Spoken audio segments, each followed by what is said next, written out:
Friends, इस video में हम बात करेंगे कि टेरेस गार्डन को मेंटेन कैसे करना है, इसको सस्टेनेबल कैसे बनाना है। सस्टेनेबल का मतलब हमारे हिसाब से ये है कि आप इसको एक बार बना दिए तो आपको इसमें कम इनपुट देना है, कम फर्टिलाइज़र देना है, कम स्प्रे करना है और आपका गार्डन फिर भी अलाइव रहे। इसको आपको डेली मॉर्निंग इवनिंग ना करना पड़े, मार्केट पे डिपेंडेंसी कम हो जाए, मार्केट से आपको सीड ना लाना पड़े, मार्केट से आपको ख़रीद के ना लाना पड़े। जैसे हमने यहाँ पे टोमेटो लगाए हुए हैं, अब आपको मार्केट से लेके आना है तो फिर वो हमारा सस्टेनेबल सोल्यूशन नहीं हुआ ना। तो हमको कुछ ऐसा बनाना है जो ये अच्छे से मेंटेन हो जाए और खुद ब खुद चलता रहे ये, राइट। मार्केट पे डिपेंडेंसी ख़त्म करनी है या जो है बहुत कम मार्केट से लेके आना है, नहीं तो मार्केट से आप लेके आओगे तो हमको एडवांटेज नहीं मिल पाएगा उसका। फॉर एग्जांपल ये देखो टोमेटोज़ है, मार्केट से आपको जानते ही हो जहर वाला मिलता ही है, राइट। तो उसमें कोई मतलब है नहीं उसको लाने का, तो आप कम उगाओ, कम इसका जो है one tomato is equivalent to 4-5 tomatoes. I am talking about taste या बाकी और चीज़ों में। न्यूट्रिशन तो कंपेयर ही नहीं कर सकते, उसमें तो समझो जहर है आप, तो उसका तो मतलब ही नहीं है। तो फिलहाल देखो इसको मेंटेन कैसे, अभी हम हमारे हिसाब से मैं दिखाता हूँ कि इसमें जो देखो मेन प्रॉब्लम आता है कि जब आपका ये गार्डन रेडी हो गया तो इसका जो मैं शहर अर्बन की बात कर रहा हूँ कि सिटी में क्या होता है, जैसे हमको जो प्रॉब्लम हुई कि इसका इतना सारा लीव्स निकलेगा, स्टेम्स निकलेगा, तो कहाँ पे फेंकेंगे इसको हम। ये कूड़े वाला तो ले नहीं जाता है, उसको या तो पैसे दे कहीं फेंकाओ। तो ये एक बार हमारे दिमाग में थॉट आया था कि मुझे लगा कि ये काम जो है, हम एक तो वैसे भी हमारे पास इसमें इनकम टाइप का तो होता नहीं है, हम अपने यूज़ के लिए यूज़ करते हैं, या मान लो इनकम भी हो गया तुमको तो बहुत कम होता है ना। उसमें आपको जो है कूड़े वाले को दे दिए जो है इसको स्टेम फेंकने के लिए, या कुछ बाहर से आप खरीद के लेके आ गए जो है वर्मी कंपोस्ट ये सब, तो 1-2 बोरा खरीद के लेके आ गए, आपका पूरा जो आपने बनाया जितना आपको इनपुट आउटपुट मिला इसमें उतना तो आपने वो बोरे में खर्च कर दिया, फर्टिलाइज़र में खर्च कर दिया, मेडिसिन में खर्च कर दिया, उसको मेंटेन करने में उसको कूड़े वाले को दे दिया आपका गार्डन क्लीन करने के लिए। तो ये चीज़ हमको नहीं करना, हमको ये खुद से करना पड़ेगा। अगर आपको खुद से सस्टेनेबल बनाना है, आपको प्रॉफिटेबल बनाना है। फॉर एग्ज़ाम्पल ये जैसे हमने जो ये लीव्स हैं, स्टेम्स हैं, तो लीफ तो हम इमीडिएटली इसे में मल्च कर देते हैं। आप लीफ कट करो और इसे में मल्च कर दो, ठीक है। तो ये आपका कुछ दिन में 7 डेज़ में ही सूख जाता है और फिर जिसमें आप पानी डालते रहोगे तो ये डिकम्पोज होता रहेगा। तो ये इसका तो सोल्यूशन हो गया। जो स्टेम्स हैं, स्टेम्स देखो जो इसका टोमेटोज़ का स्टेम है वो तो आराम से डिकम्पोज हो जाता है। और अगर मान लो जो ऐसा कुछ हार्ड स्टेम निकलता है, जैसे ये भी, इसमें जो भी आप देख रहे हो वो सॉफ्ट ही रहता है, लेकिन अभी क्या है कि ये बहुत सारा तोरई निकल गया तो इसका स्टेम जो छोटे रहता है, बेंस इसका रहता है ना ये वाला, तो बहुत ज़्यादा हो गया सपोज करो, और इसको डिकम्पोज होने में थोड़ा टाइम लगेगा। तो आप अगर कुछ जल्दी करना चाह रहे हो और आप क्लीन करना चाहते हो अपना टेरेस गार्डन, तो आप ये काम करो कि इसको रख दो साइड में 5-7 डेज, वो थोड़ा ड्राई हो जाए, उसके बाद उसको बंद कर लो, बंद करके उसका जो है राख बना लो और वो राख को यूज़ कर लो। That's what I do. जब मोटा स्टेम हो जाता है तो उसको हम जला लेते हैं, और बाकी तो हम लीव्स को देखो यहाँ पे पूरा मल्चिंग हुआ होगा, आप देख सकते हो यहाँ पे, देखो कैसे डिकम्पोज हुआ है ये देखो डिकम्पोज होना शुरू हो गया ना ये पूरा। इसे तोड़ के इसे फेंकता रहता हूँ, ये देखो पूरा एक लेयर ऑलरेडी इसमें डिकम्पोज हो गया है। यहाँ पे है पानी पड़ा हुआ है, अब धीरे धीरे डिकम्पोज हो जाएगा। तो डिकम्पोजिशन प्रोसेस में जो है तुम्हारा एक चीज़ ध्यान रखना है कि जैसे जो नया आप डालते हो, जैसे धनिया मेथी जो भी है नया डालो, वहाँ पे ऐसा मत डालो, वहाँ पे थोड़ा क्लीन करके थोड़ी देर जब वो सेट हो जाए उसके बाद वहाँ पे आप ये डालना शुरू करो लीफ वगैरह इसके ऊपर। जैसे यहाँ पे है देखो, हमने पहले डाला था उसके बाद अभी नहीं डाला, देखो यहाँ पे डिकम्पोज हो चुकी हैं पत्तियाँ ये। अभी इसके ऊपर डाल दोगे तो आपका प्लांट ही कवर हो जाएगा। यहाँ पे नहीं करना है।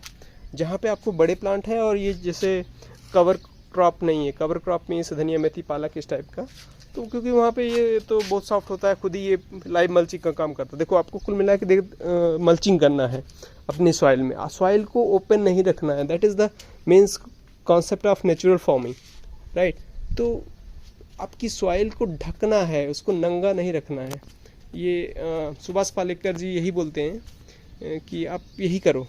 एक तो देखो दो टाइप का मल्चिंग होता है, एक ड्राई मल्चिंग और एक लाइव मल्चिंग। लाइव मल्चिंग आप देख सकते हो, ये आपका स्पिनच है, पालक है, तो जब भी ये बड़ा हो जाएगा तो ये पूरा मिट्टी को कवर कर लेगा, हमको यहाँ पे फिर मल्च करने की ज़रूरत नहीं है। और यहाँ पे देखो, यहाँ पे क्योंकि देखो ये ओपन है सॉइल, और यहाँ पे देखो बड़े पौधे जो है निकल रहे हैं फिलहाल। ये अभी इसको कोई इधर आ गया, कोई उधर आ गया, यहाँ पे ओपन है अभी फिलहाल, सनलाइट से एक्सपोज्ड है। तो इसको आप यहाँ पे लीफ डाल दो या कुछ भी ऐसा डाल दो जो ड्राई मटेरियल इस पर डाल दो, इसके ऊपर कवर कर दो, तो आपको ये बहुत सारा फ़ायदा करता है। पहली बात तो डायरेक्ट सनलाइट नहीं लगती है, माइक्रोब्स तुम्हारे अलाइव रहते हैं, और वाटर इवापोरेट नहीं होता है फास्ट, राइट। तो इसके नंबर ऑफ़ एडवांटेज हैं। अगर ये आप नहीं करते हो तो आपको मार्केट पे डिपेंडेंसी आ जाएगी, क्योंकि आपका पानी चला जाएगा जल्दी से, आपको पानी डालते रहना पड़ेगा, आपका लेबर बढ़ गया, आपको आपका न्यूट्रिशन भी आपको उड़ता ही है। जल्दी से आप सॉइल में अपने जो भी डाला है, और सॉइल एक्सपोज्ड है, पूरा सनलाइट पड़ा और गया, एक ही दिन में गया हो, तुरंत जाएगा हो। तो इसके बहुत सारे एडवांटेज हैं जो मार्केट में ये मेडिसिन बेचने वाले हैं, फर्टिलाइज़र बेचने वाले हैं, खाद बेचने वाले हैं, ये तो ऐसा फंडा बताएंगे, वही फंडा बताएंगे कि आप जो है मिट्टी को मतलब पूरा क्लीन रखो। आप भी सोचोगे यार बात तो सही है, हम छत पे गार्डनिंग कर रहे हैं, हम हेमंत की तरह गंदा तो नहीं रख सकते, हाँ, लेकिन आपको सोचना पड़ेगा ये चीज़। हमको देखो कुछ ऐसा पहले मैं भी सोचता था अरे यार ये जो है मल्च करके इसमें ड्राई कैसा लगेगा, लेकिन अभी आदत सी पड़ गई है, बुरा नहीं लगता, अच्छा लगता है मुझे। तो अब सॉइल जो है नंगा रहता है तो कुछ खास थोड़े लगता है। अभी ये सिर्फ देखो यहाँ पे पूरा डिकम्पोज हो गया, ये देखो यहाँ पे पूरा डिकम्पोज हो गया। इतने छोटे में भी, धनिया में भी मैंने कर डाला था, जहाँ पे भी जगह दिखती है मैं डाल देता हूँ, राइट। तो देखो यहाँ पे पूरा लाइव मल्चिंग है, इसमें कोई ज़रूरत ही नहीं है। यहाँ पे कैसे करोगे मल्चिंग, पूरा कवर है, नो प्रॉब्लम, ठीक है। यहाँ पे पहले आपने जहाँ पे भी जगह दिख रही है वहाँ पे आप कर सकते हो, धीरे धीरे वो 5 डेज़ में डिकम्पोज हो जाता है। तो बुरा लगने वाला तो ऐसा कुछ भी नहीं है, बुरा तो कुछ भी नहीं लगता, और एडवांटेज बहुत ज़्यादा देता है।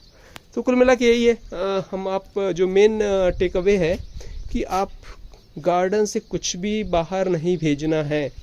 बाहर से यहाँ गार्डन से आपका सिर्फ एंड सिर्फ प्रोड्यूस जाएगा।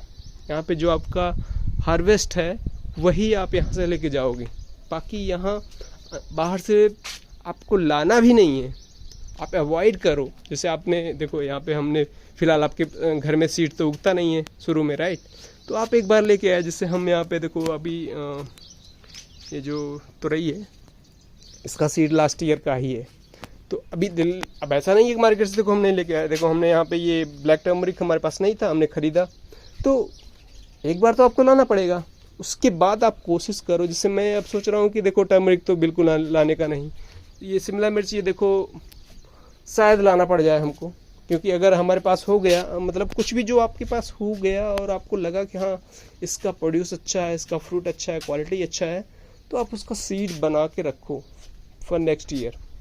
आप ऐसा ट्राई करो और मिनिमाइज़ करो, ज़्यादा से ज़्यादा जो है मिनिमाइज़ करो, आपको बाहर से मार्केट से ना लेके आना पड़े। अभी जैसे मैरीगोल्ड है, मैं मार्केट से ही लेके आया फ़िलहाल ये, राइट। यहाँ पे 10 प्लांट्स लेके आया था, देखो एक वहाँ पे है, एक यहाँ पे है, उधर ये वाला तो हम लास्ट ईयर का है हमारे पास, पिछले 3 साल से चल रहा है ये वाला, और ये वाला लेके आया, और ये वाला लेके आया, उधर भी और कुछ नीचे भी हैं। तो कुल मिला के देखो आपके पास जो नहीं है डेफिनेटली आपको मार्केट से लाना पड़ेगा। आप एक बार लेके आओ, लेकिन दोबारा अभी जैसे कुछ मार्केट में मेन जो होते हैं मार्केटिंग वाले और सीड्स वाले, तो उनका एक ये भी फंडा होता है कि वो ऐसा आपको फसल देते हैं या प्रोड्यूस देते हैं कि आप दोबारा उसको यूज़ नहीं कर सकते। जैसे ये मैरीगोल्ड वहाँ पे जो मार्केट से लेके आते हैं हम, कभी कभी ऐसा होता है उसमें फ्लावर आएंगे लेकिन उसमें फ्लावर से सीड नहीं बनेगा, देसी नहीं होता है।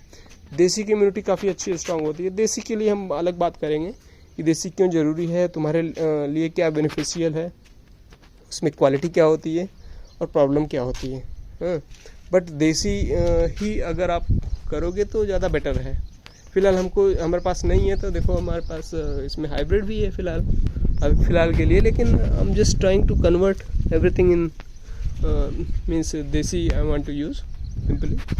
तो यही है आज का टिप्स, यही है कि आपको गार्डन से कुछ बाहर भेजना नहीं है, बाहर से कुछ लाना नहीं है। ये मान के चलो तो आप मिनिमाइज कर पाओगे। राइट। तो आप सोच रहे होगे कि आप बाहर से नहीं लाना है तो नीम स्प्रे तो यार बाहर से लेके आना पड़ेगा, नीम ऑयल। और बाकी फर्टिलाइज़र का क्या करोगे, डालोगे कहाँ से, क्या खिलाओगे इसको। तो देखो पहले बात तो आपने जब ये लीफ का यहाँ पे मल्चिंग कर दिया, राइट, तो लीफ डिकम्पोज होगा तो आपका फर्टिलाइज़र ही है वो, उससे अच्छा फर्टिलाइज़र हो ही नहीं सकता। इवन तुम्हारा ये मार्केट से क्या है, वर्मी कंपोस्ट, इससे बेटर है ये। अगर ये सड़ के जब प्लांट्स को मिलेगा तो उसकी ग्रोथ ज़बरदस्त होगी, आप उसको कंप्लीट भी नहीं कर सकता। वर्मी कंपोस्ट काफ़ी अच्छा होता है, उसमें बहुत सारे वैल्यूज़ होते हैं, लेकिन उससे भी ज़्यादा ये लीफ कंपोस्ट जो है होता है अच्छा, और आपको लाइव मिल रहा है, फ्री का मिल रहा है। तो हाँ, अब द पॉइंट इज़ कि ये लीफ को डिकम्पोज जल्दी कैसे करना है, या मतलब और फर्टिलाइजर्स में हमको क्या देना है जो फ्री का हो। तो आप जैसे देखो नेचुरल फार्मिंग, देखो we have to follow the natural farming concept on garden also.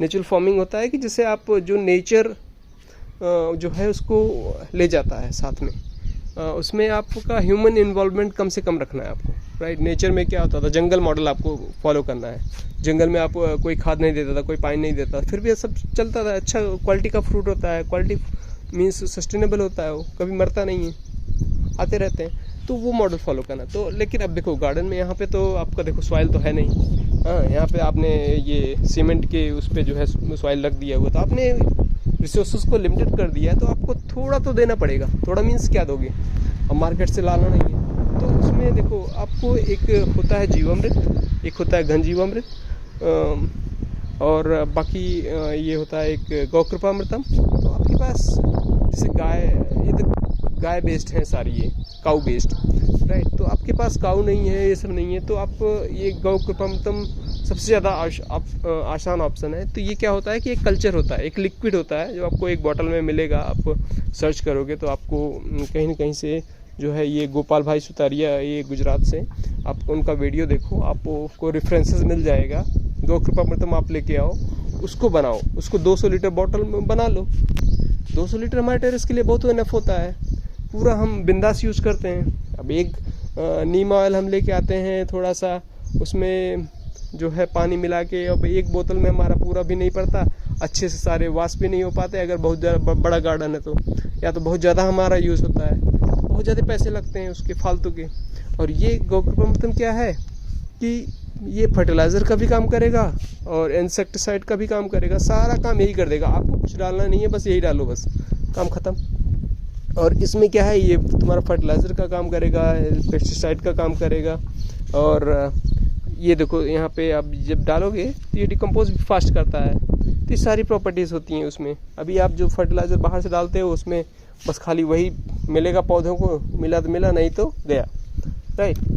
और ऊपर से नीम ऑयल डाल दिए, जल गया तो और भी दिक्कत। तो बहुत सारी प्रॉब्लम्स होती हैं बाहर से। तो आप इसमें ये गौकृपामृतम मैं तो फॉलो करता हूँ, गौकृपामृतम मैं डालता रहता हूँ, और बाहर से तो कुछ भी नहीं लाता। हाँ, सॉइल तो देखो मार्केट से लेके आना पड़ेगा यहाँ पे, आप अर्बन गार्डनिंग कर रहे हो तो। और बाकी देखो ट्राई टू अवॉइड, जैसे अभी हमारे पास ये है तो इसमें जगह खाली है, तो मैं इसको अपने लीफ से, स्टेम से ऐसे भरता चला जा रहा हूँ। अभी थोड़ा सॉइल तो देखो यही दिक्कत है कि सॉइल अपने को ख़रीदना पड़ेगा। बाकी अगर आपके पास सॉइल है, गार्डन सेटअप हो गया है, तो देखो फर्स्ट 1-2 ईयर मैं नहीं कह सकता कि आप मार्केट पे डिपेंडेंट नहीं रहोगे। आप अर्बन गार्डनिंग कर रहे हो तो आपको सब कुछ खरीदना ही है शुरू में, राइट। आप मिट्टी खरीदना पड़ेगा, मिट्टी तक खरीदना पड़ेगा, सीड खरीदना पड़ेगा, सब कुछ खरीदना पड़ेगा। हाँ, लेकिन खाद और इसको जो है आप गोइंग फॉरवर्ड आप अवॉइड करो। अगर आपके पास शुरू में बिल्कुल नहीं है तो आप वर्मी कंपोस्ट लेके आ जाओ। ऐसा नहीं है कि वो काम नहीं करेगा, काम तो करता है, अच्छा काम करता है। हाँ, लेकिन उसको अवॉइड करना है आपको। 2 साल आपने गार्डनिंग कर ली, आपका गार्डन सेटअप हो गया, तो बिल्कुल आपको नहीं लाना है, वर्मी कंपोस्ट नहीं लाना है, मिट्टी तो आपके पास है तो मिट्टी आप रखे रहो, मिट्टी तो चलो ठीक है थोड़ा कवर करने के लिए यूज होती रहती है, लेकिन और कुछ जैसे तुम्हारा कंपोस्ट और इंसेक्टिसाइड, ये दोनों का आपको बिल्कुल नहीं लाना है। गौ कृपामृतम गुड इनफ है, अगर आप फॉलो कर रहे हो तो यूज करने के लिए आपको लाने की ज़रूरत ही नहीं पड़ेगी।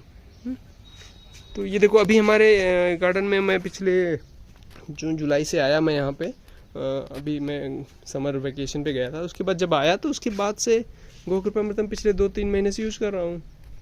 इंसेक्ट्स भी नहीं है, बीन्स में तो इंसेक्ट्स आते ही आते हैं, इतना एफिड आता है ब्लैक वाला, अभी यहाँ पे कहीं छुपा हुआ रहते हैं एकदम, ये डॉर्मेंट, इनकी हालत ख़राब रहती है। अभी ये गौ कृपामृतम आप 1 वीक में 1 बार डाल दो, इतना इनफ है। देखो आते ही नहीं है, कहीं कहीं छुपे मिलते हैं, ऐसा नहीं है कि मर गए हैं, पूरे ख़त्म नहीं हुए हैं। ये कहीं एक फ्रूट पे लगे एकदम पूरा कवर करके रखे होंगे, ये हैं यहाँ पे लेकिन एक्टिव नहीं है। तो आपका प्लांट बचा हुआ है, आपकी ग्रोथ अच्छी है, आपको फ्रूट अच्छे मिलेंगे। नहीं तो आप स्प्रे मारते रहो सुबह शाम, कुछ भी नहीं होता। मैं सीरियसली बहुत स्ट्रगल किया हूँ इसके लिए, इतने इंसेक्ट्स आते हैं, इतने आते हैं कि आप सुबह शाम मारते रहोगे, वॉश करते रहोगे, कम ही नहीं होते हैं, कम ही नहीं होते हैं। अगर आप गौ कृपामृतम यूज़ कर रहे हो तो एडवर्टाइजमेंट नहीं कर रहा हूँ, क्योंकि देखो एडवर्टाइजमेंट पब्लिक उसका करती है जो मार्केट में है, उसका करते हैं जिनसे उनको वैल्यू मिलता है। आपको गौ कृपामृतम सोच रहे होगे कि हमको तो जो है ये बर्मी कंपोस्ट, ये नीम ऑयल, ये तो बहुत लोगों ने बताया, लेकिन ये तो बताया नहीं किसी ने। ये इसलिए नहीं बताया क्योंकि ये फ्री है, इसको दोबारा आपको मार्केट से खरीदना नहीं पड़ेगा। नीम ऑयल अगर एडवर्टीजमेंट जो हुआ है माउथ टू माउथ, ये इसलिए हुआ है क्योंकि लोग मार्केट में नीम ऑयल बेचना है, वर्मी कंपोस्ट बेचना है, तो आपको सो मार्केट में ऐसे जो है आपको एडवर्टीजमेंट हुआ है, आपके पास पहुंचा है, वो बहुत लोग बोलते हैं उसको, क्योंकि सबको बेचना है, वो एडवर्टीजमेंट किया हुआ है उन्होंने। अब इसका एडवर्टीजमेंट कौन करेगा बताओ? अगर आप यूज़ करना शुरू कर दोगे तो आपके अलावा कौन करेगा? जो यूज़ करेगा, जो बेनिफिट लेगा वही कर सकता है। मतलब उसको फ़ायदा तो कुछ नहीं। देखो आप देखो कि फ़ायदा किसको हो रहा है। जो आप नीम ऑयल अगर बिकेगा तो फ़ायदा किसको होगा? आपको होगा। जितना का आप नीम ऑयल लाओगे उतना का तो सब्जी होगा आपका ज़्यादा से ज़्यादा। फ़ायदा कहाँ हुआ आपको? कस्टमर को फ़ायदा नहीं हुआ, जो बेचा उसको फ़ायदा हुआ। इसलिए नीम ऑयल आपने सुना है आज तक, गौ कृपामृतम नहीं सुना है, क्योंकि आप एक बार लेके आ गए, वो भी फ्री का, आपको पैसे का मिलेगा ही नहीं है। आप पैसे का सर्च करोगे तो बिल्कुल भी जो है गोपाल भाई सुतरिया मना करते हैं। आपने पैसे का बिल्कुल लेना ही नहीं है, अगर कोई दे रहा है तो पैसे का बिल्कुल नहीं लेना है। इसको आप गोपाल भाई सुतरिया से गुजरात में ले लो, या हर एरिया में, हर सिटी में कोई ना कोई रखा ही होगा। ये भी इतना भी लिमिटेड नहीं है, सभी लोग यूज़ करते हैं इसको। फार्मिंग में तो काफ़ी पॉपुलर है ये, हम भी यूज़ कर रहे हैं यहाँ पे हमारे हैदराबाद में। आप हमारे आसपास में हो तो हमसे ले लो, या कहीं ना कहीं आपको 100% मिल जाएगा ये आपके आसपास में। तो आपको ख़रीदना नहीं है भाई, ख़रीदोगे तो फिर आप गार्डनिंग नहीं कर पाओगे।